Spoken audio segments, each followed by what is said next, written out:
I would say Gravelord Nito provides the most standard Dark Souls boss fight in the original game. He's a really solid fight, really good.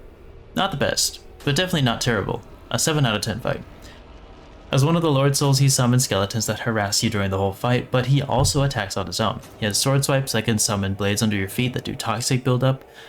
What's most interesting about his moveset is his Dark Shockwave. Every now and then he'll just explode, damaging everything around him. In Dark Souls 1, this would even hurt his own skeletons, often killing them.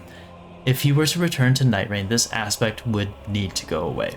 Having 3 players in an expedition would already make things easier, and his shockwave attack should serve as a get off me attack rather than an arena reset.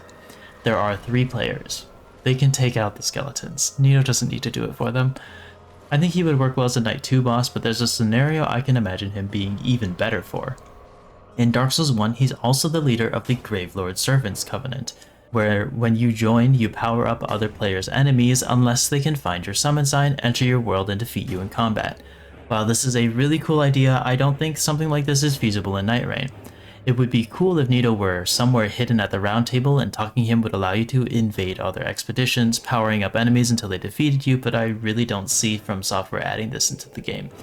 What I could see is some sort of Knight Invader scenario. Much like Libra can appear and offer player boons, Nito should show up in people's expeditions and offer the same, whether they be buffs or a new weapon or whatever. The kicker comes here. When Nito is in your world, extra tough enemies spawn everywhere. Some are Nightfarers who took deals from Nito and died later on their expedition, or maybe some that died to his Knight 2 boss battle. Players that accept his boon will remove all powered up enemies from the world. If the players choose to fight him and succeed in defeating him, they get a consumable that can summon 2 skeleton spirit ashes from Elden Ring into the world to fight on the player's behalf. Dying to Nito in any scenario where players fight him will add their Nightfarers loadout to the roster of powered up enemies he can spawn around the map. I think this is such a cool idea.